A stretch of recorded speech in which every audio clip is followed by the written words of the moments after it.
Bonjour à tous et bienvenue dans mon podcast Note vocale. Je me pose et je te raconte.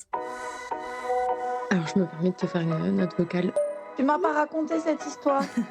Je sais pas si t'as vu ce que je t'ai envoyé hier avant d'aller me coucher.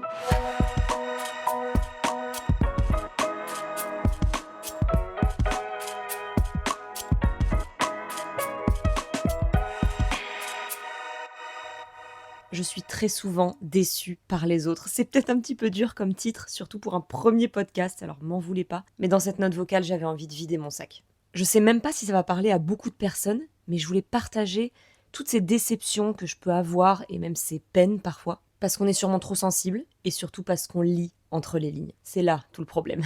Juste un mot, une phrase, un ton, une non-réponse, une non-invitation, moi ça peut me briser le cœur. Par contre, c'est là que j'aimerais vous avoir en face de moi pour savoir si vous comprenez de quoi je parle. J'ai pu littéralement me gâcher une journée, une soirée, à cause d'un message, une story sur laquelle j'ai pu tomber ou du fait d'avoir été mise de côté. Si je me raisonne, il n'y a rien de grave, et pourtant sur le moment, ça me bouffe la vie. Depuis le temps, forcément, autour de moi, les gens, ils savent ça. Parfois, j'arrive à le garder pour moi. Parfois, j'en parle, bon, calmement, sur le ton de l'humour, mais j'avoue qu'à d'autres moments, j'ai besoin de le dire. C'était même pire quand j'étais plus jeune. Sans filtre, je parlais trop vite, je reprochais beaucoup trop de choses à mes amis, mon mec, ma famille aussi. Et clairement, dans ce cas-là, j'ai l'impression qu'il y a 4 styles de personnes. Il y a les hypersensibles, comme moi. Alors eux, ils vont prendre le temps, ils vont choisir leurs mots, ils vont être dans la bienveillance. Et c'est plus facile, hein, franchement, on est pareil, on se sait. Il y a les gens qui savent, qui ont entendu, qui tentent de faire quelque chose, franchement, merci à eux. Il y a ceux à qui, t'en as souvent parlé, t'en as déjà parlé, mais ils s'en foutent. Franchement, j'ai pas d'autres mots, ils s'en foutent, ils veulent pas comprendre, ils comprennent pas. Et il y en a d'autres, je vais même aller plus loin, que ça gonfle. Ils vont te dire, ah, on peut rien te dire, faut vraiment être sur des œufs avec toi. Alors que moi, j'ai l'impression que c'est moi qui suis normale. Du coup, j'en souffre parce que évidemment, je veux pas faire chier les gens autour de moi, je veux pas qu'ils calculent ce qu'ils peuvent dire, ce qu'ils peuvent pas dire. Sauf que moi, cette sensibilité, elle est là. Bon. Et que oui, un mot, un ton, dans ma tête, ça peut complètement basculer. C'est pas ce que t'as dit, c'est la façon dont tu l'as dit. 3 minutes de podcast, j'ai tenu 3 minutes sans une référence à Friends. C'est un peu ça, c'est pas tant le fond, parfois c'est la forme. Je vais vous dire, à ce moment-là, j'aurais juste envie d'avoir le droit de l'exprimer, mais je me rends bien compte que je peux pas toute la journée reprocher des choses aux gens qui m'entourent. C'est sûr que être entouré d'hypersensibles, que ce soit en famille, en amitié, en couple, bah oui, c'est souvent super parce qu'ils prennent les mêmes précautions avec nous qu'on peut prendre avec eux. Et finalement, on peut être hyper naturel. Mais avec les autres, on les appellera les autres, je sais que c'est aussi à nous de composer avec cette sensibilité. Bon, moi, pendant des années, je me disais, bah non, je suis comme ça, entends-le, voilà, essaye de faire en sorte, essaye de t'adapter. C'est pas possible, on n'est pas pareil. On n'est pas pareil, point. Donc, c'est chouette d'être entouré de gens qui l'entendent, qui nous écoutent, mais c'est aussi à nous de composer, on est obligé. Donc moi, dans ces cas-là, je me rassure toute seule, intérieurement. Je me dis que la personne ne me veut pas forcément du mal, qu'elle a rien contre moi, que peut-être que c'est moi qui analyse tout, qui lit entre les lignes, et que parfois c'est juste plus simple que ce que je ne le pense, et que tout simplement, on n'est pas tous pareils. Si j'en ai besoin, parce que parfois, franchement, je peux pas faire autrement, c'est horrible, mais j'ai besoin d'extérioriser, j'essaye d'en parler à la personne, et dans ces cas-là, ce que je retiens, c'est ma maman qui me l'a dit une fois, le tu. Évidemment, si on est là à lui dire « tu as fait ça, tu as dit ça », non, l'idée c'est plutôt « la situation est celle-ci et moi je ressens ça », mais je sais que parfois les réactions ont pu être pires, donc bon, peut-être que dans ce cas-là, il vaut mieux rien dire. Mais finalement, en amitié peut-être surtout, c'est ce qui m'aide à choisir mes amis parce que l'idée c'est pas d'être entouré que d'hypersensibles, on se comprend, on est tous pareils, pas du tout. Mais de gens qui sont capables de t'écouter, de faire attention à toi, sans pour autant eux, ne pas être sincères, ne pas être naturels, ne pas être spontanés, mais juste savoir qui ils ont en face, parce que moi je fais la même chose. Si vous connaissez ce sentiment, ça peut faire tellement mal, ça peut prendre tellement de place. Si je devais expliquer précisément avec une situation donnée ce que j'ai ressenti, ce qui s'est passé, bah oui, factuellement, il s'est pas passé grand-chose, je m'en rends bien compte.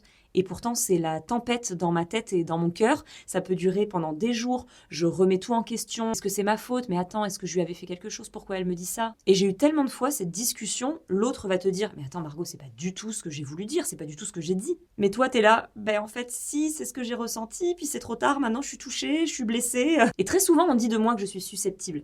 Mais c'est un peu plus complexe que ça. Je suis trop sensible. Donc oui, c'est vrai, chaque mot est important avec moi, chaque acte est analysé. Quand je le dis comme ça, je me rends bien compte que je suis chiante. Hein. Et dans ces cas-là, je veux même pas que la personne s'excuse. J'aimerais juste qu'elle comprenne, qu'elle entende ce que je dis et qu'elle ne minimise pas ma réaction ou mon émotion. Ça, je me rends bien compte que c'est hyper rare et c'est finalement ce qui fait le plus mal. On n'est pas entendu. Et vous voyez, quand vous passez votre vie de manière très naturelle, hein, mais à faire attention à pas créer de conflit, à pas faire de mal à l'autre, à bien prévenir tout le monde pour éviter les malentendus, à prendre soin de l'autre finalement, même si c'est naturel, même si on n'a pas réellement d'attente, eh bien ça fait des gens qui, oui, sont très facilement déçus et blessés quand face à lui, il y a quelqu'un qui... Enfin, franchement, qui le prévient pas quand il va au cinéma alors que ça fait une semaine que vous parlez d'aller voir le film ensemble. Des exemples comme ça, j'en ai plein, des gens qui vont même pas prendre de tes nouvelles alors qu'ils savent très bien qu'aujourd'hui tu te fais opérer, ou je sais pas, qui organisent un dîner à 3 alors que ce groupe-là, vous voyez toujours à 4 et là vous tombez sur des stories où ils se voient tous les 3. J'entends complètement que pour les gens qui ne connaissent pas ce sentiment, ça puisse paraître puéril et enfantin, mais non, c'est juste que déjà, je contrôle pas que ça me fasse autant de mal, et surtout je me dis que je comprends pas comment tout le monde ne peut pas être pareil, comme ça, et faire attention les uns aux autres. Comment d'autres êtres humains peuvent toujours pas penser aux autres. Je comprends vraiment pas pourquoi c'est à nous, en fait, de changer, alors que tout ça, c'est que de l'amour, c'est de la bienveillance, c'est de la générosité. Avec les années, j'ai pas vraiment réussi à changer, et d'ailleurs, je pense que je ne changerai jamais. Par contre, j'essaye d'être plus tolérant envers l'autre, de comprendre qu'on fonctionne pas du tout pareil, que très souvent la personne ne te veut pas de mal. Et surtout, j'apprends fort à relativiser, comme je vous le disais, à me rassurer intérieurement parce que je sais que ça peut diviser en amitié, en amour, même dans une famille. Ça peut être incompris et même ça peut éloigner des gens ou encore étouffer l'autre. Du coup, plus je grandis, plus je mûris, vous avez vu, j'essaye de pas dire plus je vieillis, plus j'essaye de me raisonner, moi, parce que si j'attends des autres, même inconsciemment, je sais que j'attends un peu des autres, je serai déçue.